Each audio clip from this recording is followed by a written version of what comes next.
বিশ্ব নবীর অপমানে যদি না কাঁদে তোমার মন, মুসলিম নয় মুনাফিক তুমি নবীজির দুশমন। নবীর প্রেমে জীবন দেবে কে আছো না উজুয়ান, তো কুবীর তুলে সিংহ শাবক হও তুমি আগুয়ান। তোমার বুকে ইমানের বল জবানে আল কোরআন, ভয়ে কাঁপে কাপুরুষ সব আর নরাধম শয়তান। জীবনের চেয়ে বুকে আছে বেশি নবীজির সম্মান, কেমনে তুমি থাকবে বসে হলে তার অপমান। তুমি সাচ্চা মুসলমান, নবীর প্রেমে জাগ্রত তুমি নির্ভীক পালোয়ান। তুমি সাচ্চা মুসলমান, নবীর প্রেমে জাগ্রত তুমি নির্ভীক পালোয়ান। নিষ্ঠ উদার দয়ার আধার রহমাতুল্লিল আলামিন, তার অপমান করছে যারা দুষ্ট ইতর অশালীন। তার পরশের ছোঁয়া পেল ইউরোপ থেকে সুদূর চীন, তার শানে কেউ বললে কথা মানবে না তা এই জমিন। কেউ কখনো কোথাও যদি সাহস দেখায় ফেরে মন, মুসলিম জাতি সংঘ গড়ে জবাব দিবে বীর মুমিন। ঘেরাও করো ওদের গদি, ভুলের ক্ষমা না চায় যদি, জোরে হাকো আজান, জোরে হাকো আজান। তুমি সাচ্চা মুসলমান, ইমান তোমার ধন, নবীর প্রেমে জাগ্রত তুমি নির্ভীক পালোয়ান। তুমি সাচ্চা মুসলমান, ইমান তোমার ধন, নবীর প্রেমে জাগ্রত তুমি নির্ভীক পালোয়ান। ঠিক কিনা ভাইরা আমার? আল্লাহ পাক রব্বুল আলামিন নবীকে নিয়ামত দিয়েছেন, সমস্ত উম্মতেরা আমার পয়গম্বরের নামের দুরূদ আদায় করে। আল্লাহ পাক রব্বুল আলামিন বলে, হে ঈমানদার, এত সম্মান আমি দিলাম, ওয়া ইন্না লাকা লাআজরান গায়রা মামনুন। জমিনের মধ্যে এমন নিয়ামত অন্য কোন উম্মতকে দেই নাই, নবীকেও দেই নাই, যত নিয়ামত নবীকে দিলাম। আল্লাহ পাক রব্বুল আলামিন এত নিয়ামত দান করলেন, যার কারণে নবী আসার আগেই উম্মত পয়গম্বর ৯৫০ বছর দাওয়াত দেওয়া উম্মত পায় না। আর আখিরি নবীর উম্মত দুনিয়াতে আসার আগেই আল্লাহ পাক তৈরি করে দেয়। এ মুসলমান, নবীর উম্মত অন্যান্য নবীরা জমিন থেকে বিদায় হওয়ার পর আর নবীর উম্মতরা থাকে না। মুহাম্মদুর রাসূলুল্লাহ বিদায় হয়ে গেল ১৪৫০ বছর, এখনো পর্যন্ত আছে না নাই? কিয়ামত পর্যন্ত থাকবে কি থাকবে না? শুধু থাকবে বিষয়টা এমন নয়, আল্লাহর জমিনের মধ্যে আমার নবীকে এক বিন্দু পরিমাণেও যদি কেউ আঘাত দেওয়ার কথা বলে, আপনার মতো আমার মতো গুনাহগার বান্দা হইলেও রাসূলের প্রেমে পাগল হয়ে জীবন দিতেও তৈয়ার হয়ে যাবে। ঠিক কিনা ভাইরা আমার? সুতরাং কোনো পেরেশানির কারণ নাই। কোন বেঈমান যদি এক বিন্দু পরিমাণে আঘাত দেয়, আমরা বিচার করার কেউ না, কিন্তু আমরা তার মোকাবেলার জন্য দুই একটা আন্দোলন করতে পারবো, এটাই আমাদের কাজ। যদি এতটুকুও না করি তাহলে তো ইমানদারি হতে পারলাম না। ঠিক কিনা? নবীর উম্মত দাবি করো, সুন্নাহ মানো না, নবীর অপমানে তোমার হৃদয় কাঁদে না। তুমি নবীর উম্মত দাবি করো, সুন্নাহ মানো না, নবীর অপমানে তোমার হৃদয় কাঁদে না। তুমি বিজাতীয় সংস্কৃতিতে সপেছ পরাণ, তুমি বিজাতীয় সংস্কৃতিতে সপেছ পরাণ।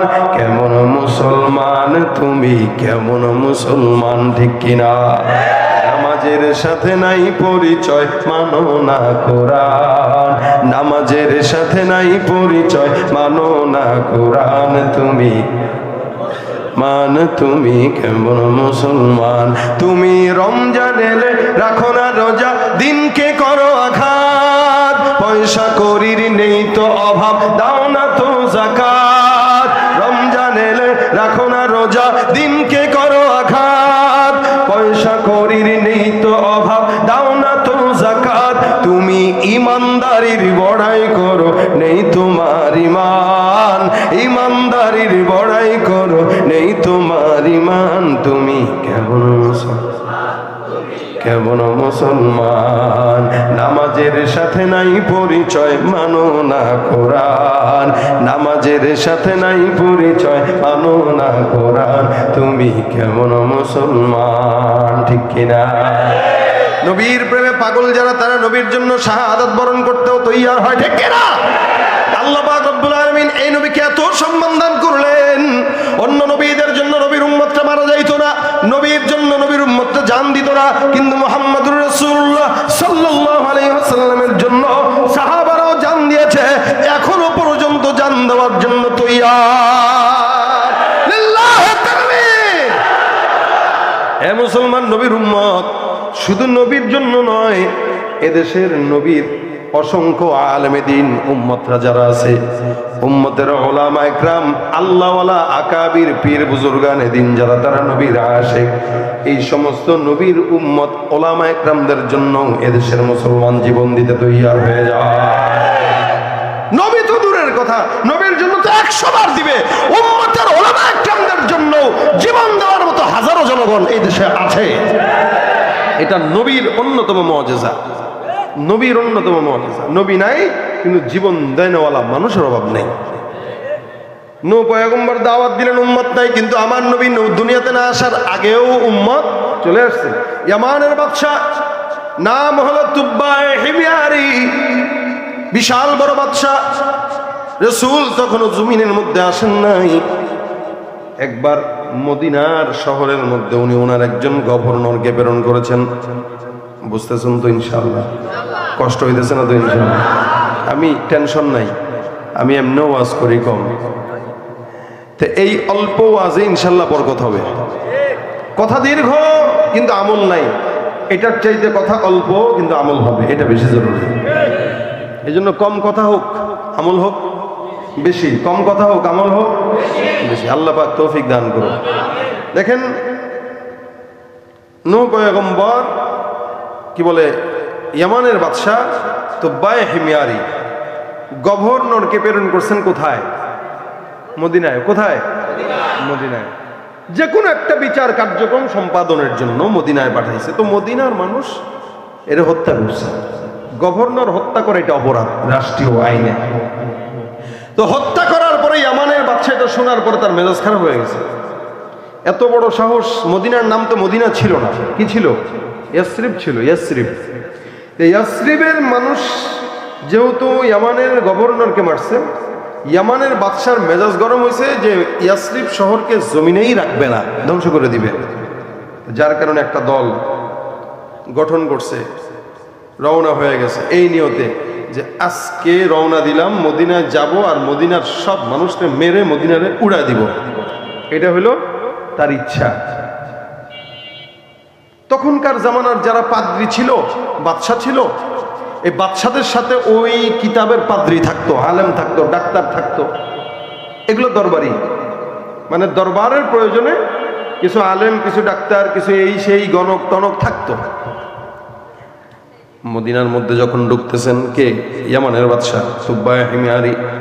মদিনা শহরের মধ্যে যখন ঢুকলেন, পাদ্রী ডাক দেয়া বলতেছে, এদিক সেদিক তাকায়, এমনি এমনি তাকায়, আবহাওয়া দেখে দেখে দেখে বাদশারা ডাক দেয়া বলে, বাদশা মাফ করবেন, মদিনা শহরটাকে আপনি ধ্বংস করার জন্য আসলেন, কিন্তু আমি এই এলাকার আবহাওয়া চতুর্দিকে তাকায় তাকায় যা দেখলাম, আমার অভিজ্ঞতা অনুযায়ী, কিতাবের অভিজ্ঞতা অনুযায়ী, এই এলাকার মধ্যে যেই অবস্থা আবহাওয়া বিরাজ করে, এটা সাধারণ কোনো এলাকা নয়। এই এলাকাটা অনেক দামি এলাকা। পূর্ববর্তী কিতাবগুলোর অনুযায়ী আমি যা দেখলাম, অভিজ্ঞতা অনুযায়ী যা দেখলাম, আমার দিল বলতেছে, দিল নয় বরং আমি 100% শিওর এটা সাধারণ কোনো এলাকা নয়। এই এলাকাটাই সেই এলাকা যেই এলাকার মধ্যে আখিরি জামানার পয়গম্বর হিজরত করে আসবে। ইয়ামানের বাদশার গভর্নর তুব্বায়ে হিময়ারির গভর্নর পাদ্রী এই কথাটা বলতেছেন। তুব্বায়ে হিময়ারি ডাক দিয়া বলে, কি বলো এটা? আখিরি জামানার নবীর কথা তো শুনলাম, আল্লাহ পাক রব্বুল আলামিন যার নাম আহমদ বলে সম্বোধন করেছেন, ওই নবী সত্য নবী, ওই নবী আখিরি নবী, ওই নবী এই জায়গায় আসবে। পাদ্রী ডাক দেয়া বলে, হ্যাঁ, এই জমিনের মধ্যে ওই পয়গম্বর এই জায়গায় আসবে। এটা সাধারণ কোনো জায়গা নয়, এটা অনেক দামি জায়গা। এই জায়গাটাকে আপনার মতো 100 জন বাদশাও যদি আসে, আল্লাহর কসম এই জায়গাটা ধ্বংস করা কোনোদিন সম্ভব নয়। এই কথা শোনার পরে ইয়ামানের বাদশা তুব্বায়ে হিময়ারির ইমানের মধ্যে একটা আঘাত লেগে গেল। উনি আল্লাহু আকবার বলে ডাক দেয়া বলে, আমার পাদ্রী, এ আমার এলাকার মানুষেরা শুনে নাও, আমি ধ্বংস করার জন্য আসলাম, কিন্তু আমি তোমাদের সামনে বলতেছি যে এলাকা আমি ধ্বংস করার জন্য আসলাম, এই এলাকাটা আমি তোমাদের সামনে সাক্ষী থেকে বলতেছি, এটা সাধারণ যেহেতু কোনো এলাকা নয়, যে এলাকায় আখিরি জামানার নবী আসবে, মুহাম্মদুর রাসূলুল্লাহ সাল্লাল্লাহু আলাইহি ওয়াসাল্লাম আসবে, আমি ইয়ামানের বাদশা সুন্দর করে তোমাদের সামনে ঘোষণা দিলাম, এই এলাকাটাকে ধ্বংস তো করবই না, বরং আখিরি জামানার নবীর উপরে আমি ইয়ামানের বাদশা নিজেই ঈমান নিয়ে আসলাম। নবী জমিনের মধ্যে নাই, ঈমান নিয়ে আসলো উম্মত।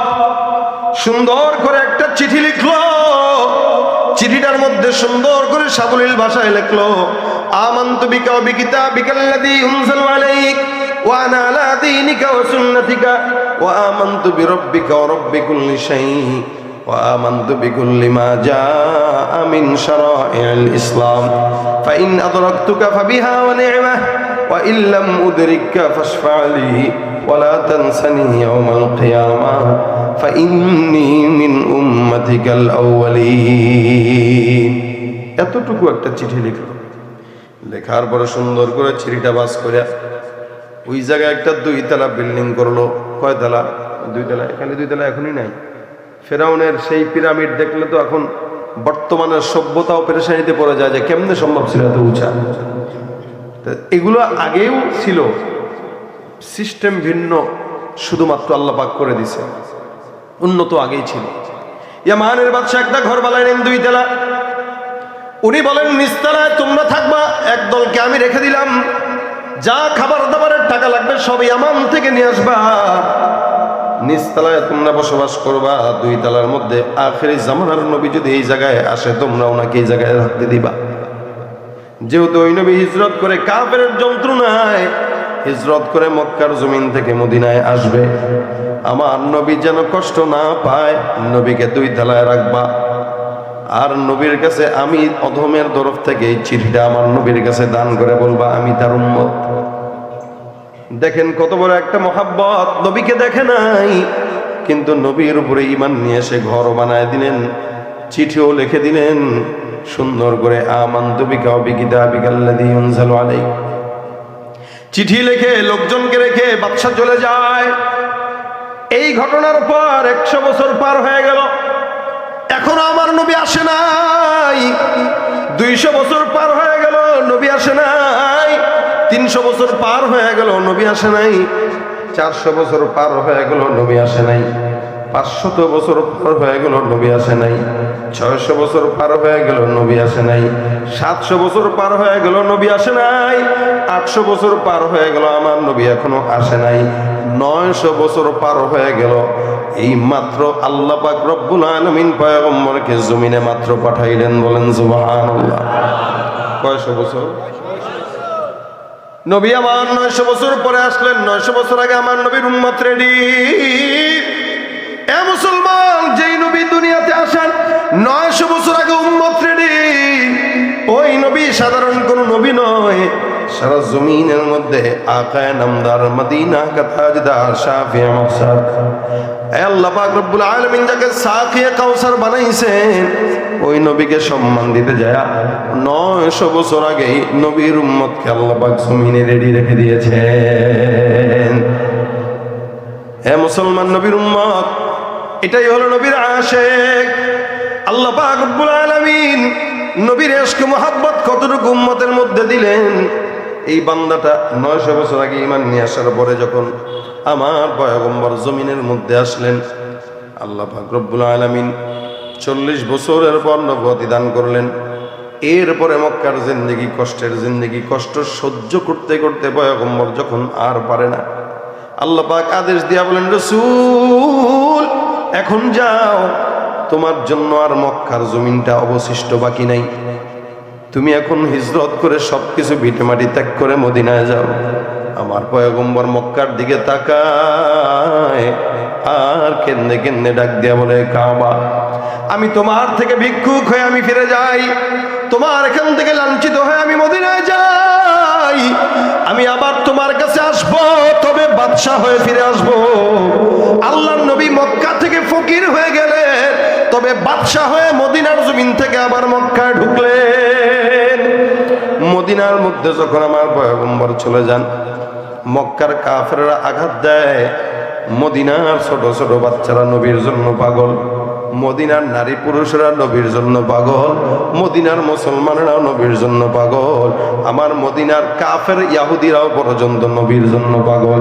আমার নবী মদিনার গেটের সামনে যখন আসলেন, গেটের সামনে আসার সাথে সাথে ছোট ছোট বাচ্চারা, নারী পুরুষেরা সুন্দর গানের মাধ্যমে আমার পয়গম্বরকে স্বাগতম জানায় বলে, তলাল বদরু আলাইনা মিন সানিয়াতিল ওয়াদাই ওয়াজাবা শুকরু আলাইনা মা লিল্লাহি দাঈ।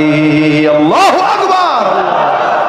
নবী আসলেন, কাফেররা সবাই স্বাগতম জানাইলেন, মুসলমানরাও স্বাগতম জানাইলেন। এখন নবী যে মদিনায় ঢুকলেন, নবীকে তো পাওয়ার জন্য সাহাবা একরাম পাগল। এখন সাহাবাদের ভিতরে ঝগড়া লেগে গেল, প্রতিযোগিতা লেগে গেল, নবীকে কে কার বাসায় নেবেন, কার বাসায় নবী বসবেন, সবাই পেরেশান। কিন্তু আল্লাহ পাক রব্বুল আলামিন তো 900 বছর আগেই ঠিক করে রাখছেন কিনা? হ্যাঁ, 900 বছর আগেই ঠিক।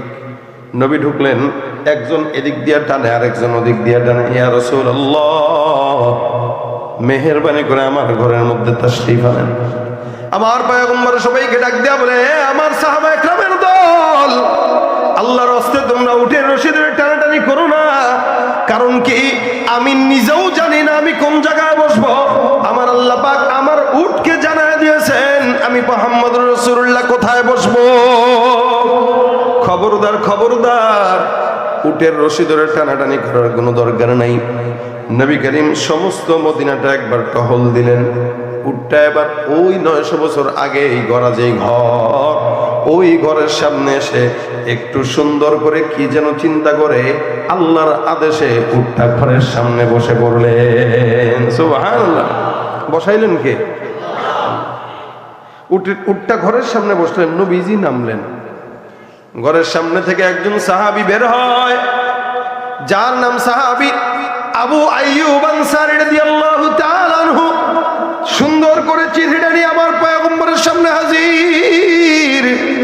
নবীকে ডাক দেয়া বলে, ইয়া রাসূলুল্লাহ, দীর্ঘ 900 বছর পর্যন্ত নবী আমরা আমাদের পূর্বপুরুষদের থেকে দায়িত্বপ্রাপ্ত হয়ে এই ঘরে আছি। কত মানুষ আপনাকে চায়, কেউ পায় নাই নবী। 900 বছর ধরে এই ঘরের মধ্যে আমরা আছি। আমাদের বাপদাদার পূর্বপুরুষদের মধ্যে একজন বাদশা ছিল, নামদার তুব্বা হিমিয়ারি। এই ব্যক্তিটা আপনি নবী আসার 900 বছর আগে আপনি নবীর উপরে ঈমান এনে কালেমা পড়ে মুসলমান হয়ে আপনার জন্য চিঠি লিখে দুনিয়ার জমিন থেকে বিদায় হয়েছে। ইয়া রাসূলুল্লাহ, আপনি তার চিঠিটা আপনি গ্রহণ করে নিন। পয়গম্বর সুন্দর করে চিঠিটা চোখের সামনে নিয়ে পড়ে। আমার নবীর চোখে পানি। নবী করিম ডাক দেয়া বলে, এ সাহাবা একরামের দল, তাকায় দেখো, তোমরা তো আমি নবীকে পেয়ে সাহাবী। এই ব্যক্তিটা আমি নবীকে দেখে নাই। আমি নবী আসার আগেই আমার উপরে ঈমান এনে কালেমা পড়ে মুসলমান হয়েছে। আবার আমি নবীর জন্য চিঠিও লিখে গেছে। সুন্দর করে চিঠিটার মধ্যে লেখে, আমানতু বিকা ওয়া বিকিতাবিকাল্লাযী ইউনজালু আলাইক। আপনার উপরে ঈমান আনলাম, আপনার উপরে নাযিলকৃত কোরআনের উপরে ঈমান আনলাম। ওয়া আমানতু বিরাব্বিকা ওয়া রাব্বি কুল্লি শাই, আপনার রবের উপরে, আপনার উপরে সব কিছু যা আসছে শরীয়তের উপরে ঈমান আনলাম।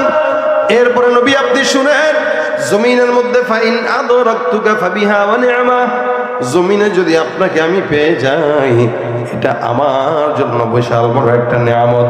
ওয়া ইল্লাম উদরিকা ফাশফানি ওয়ালা তানসানি ইয়াউমাল কিয়ামা, জমিনে আপনাকে যদি না পাই এটা আমার জন্য খবরদার খবরদার আপনাকে আমি বলে যাই কিয়ামতের ময়দানে নবী আপনি আমাকে ভুললেন না।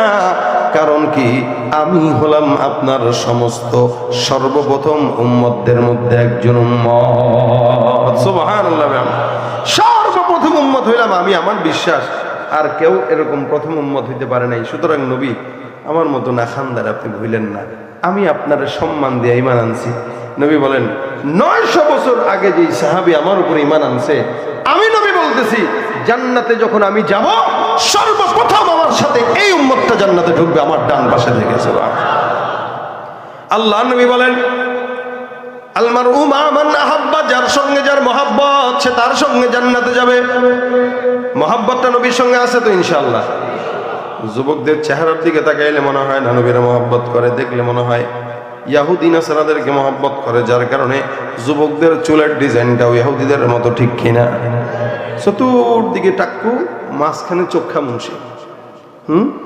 এই এলাকায় নাই, গ্রাম দেশ তো বুঝেও না, এরা আছে। অধিকাংশ যুবকদের চুলের দিকে তাকায় দেখবেন, চুলের ডিজাইনের আলো দেখলে মনে হয় ইহুদি নাসারাদের ডিজাইন অবলোকন করে তারপরে চুলের ডিজাইন করছে।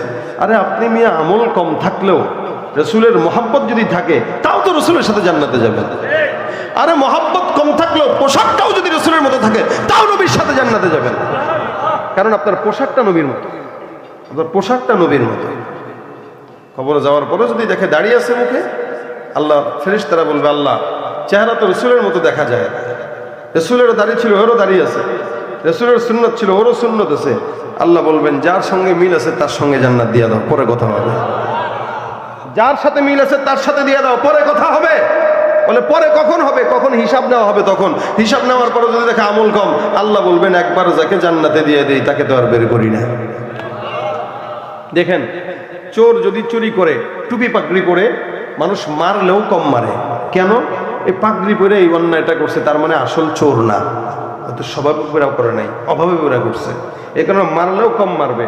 ঠিক কবরে যাওয়ার পরে যদি দেখে রসুলের মতো আদর্শ আছে, সুন্নত আছে, আখলাক আছে, রসুলের পোশাক আছে, আল্লাহর ফেরেশতারা বলবে এটারে মারলেও কম মাইরো, কারণ পোশাকটা কিন্তু নবীর মতো। তেরে মাহবুব কি ইয়া রব शबाहत लेके आया हो, तेरे महबूब की रब शबाहत लेके आया हो, हकीकत उसके तू कर दे, मैं तो सूरत लेके आया हो, ना शौकत लेके आया हो, ना अजमत लेके आया हो, मोहब्बत लेके आया हो, मोहब्बत लेके आया हो। मालिक रे बोलते पारबेन আল্লাহ জমিনে কোনো সুন্নত না নিয়ে আসলেও তোমার হাবিবের মহব্বত নিয়ে আসছি, তুমি তোমার হাবিবের মহব্বতের উসিলায় আমাদেরকে মাফ করে দাও। তো নবী বললেন আল মারউ মা মান আহাব্বা, যার সঙ্গে যার মহব্বত থাকবে, যার পোশাকের সঙ্গে যার মিল থাকবে, আল্লাহ পাক তাকে তার সাথে জান্নাতে দিবে। এখন যুবকেরা যদি ইহুদি নাসারার মতো চুল রাখে তো ইহুদির সঙ্গে জাহান্নামে যাবে, ঠিক কিনা? জোরে বলেন। চুল আর প্যান্ট শার্টের ডিজাইন দেখলে মনেই হয় না এই নবীর উম্মত। 14 জায়গায় ছিঁড়া, এখানে এখানে সামনে পিছনে, অনেকে তো আছে বয়স 40 বছর হয়ে গেছে এখনো হাফ প্যান্ট পরে তারপরে হুন্ডা চালায়, হাফ প্যান্ট পরে চালায়। কত বড় বেহায়া, কত বড় বেলাজা। ও লজ্জা শরম বলতে কিচ্ছু থাকলে হাফ প্যান্ট পরে মানুষের সামনে আসতে পারতো না, যেটা মানুষ তার পায়জামার নিচে পড়ে। এমন আপনারা তো ঘুমানোর সময় তো এটা পড়েন না, পড়েননি? আর হে বাইরে যায় বিবাহ অনুষ্ঠানে হাফ প্যান্ট পরে যায়। কত অধপতন দেখেন এই উম্মতের। এলাকার যুবকদের চুলের দিকে তাকাবেন আর ডিজাইনের দিকে তাকাবেন, তাহলে বুঝবেন কতগুলা রসুলের উম্মত আছে আর কতগুলা বেঈমান আছে। এই জন্য আল্লাহ পাক হাবিব বলেন ততক্ষণ পর্যন্ত মুমিন হতে পারো নাই, লা ইউমিনু আহাদুকুম হাত্তা ইয়াকুনা হাওয়াহু তাবান লিমা জিতু বিহি। আমি যা জানি আসলাম, অর্থাৎ আমি কেমনে খাইলাম, আমি কেমনে পড়লাম, আমি কেমনে হাঁটলাম, আমি কেমনে নামাজ পড়লাম, আমি কেমনে মানুষের সঙ্গে কথা বলবাম, আমি কিভাবে সুন্নত আদায় করলাম, প্রত্যেকটা জিনিস যতক্ষণ না মানবা ততক্ষণ মুমিন হওয়া যায় না, ঠিক কিনা? আজকে রাসূলের সুন্নত তো তুমি মানো না, দাড়ি রাখো না, ইবাদত করো না, মেসওয়াক নাই, সালাম নাই, রাসূলের সুন্নত যার দিলের মধ্যে নাই, ওই বান্দা রাসূলের সঙ্গে জান্নাত তো দূরের কথা, আল্লাহর রাসূলের জান্নাত পাওয়ারও ঘ্রাণের যোগ্যতা তার নাই। রাসূলের জান্নাতের ঘ্রাণ পাওয়ার যোগ্যতা নাই তার। সুতরাং ভাইরা আমার, নবীর সুন্নাতগুলো মানতে পারবো ইনশাআল্লাহ। নবী বলেন, মান তামাসসাকা বিসুন্নতি ইনদা ফাসাদি উম্মতি ফালাহু আজরু মিআতা শাহীদ। আখিরি জামানায় ফিতনার যুগে কোন বান্দা যদি আমার সুন্নতের উপর আমল করে, আল্লাহ পাক তাকে 100 শহীদের সওয়াব দান করবেন। জোরে বলেন সুবহানাল্লাহ। আর যারা সুন্নতকে অবজ্ঞা করবে, ওরা রাসূলের উম্মত দাবি করতে পারে, লেকিন ওরাই হলো সবচাইতে বড় দুশমন।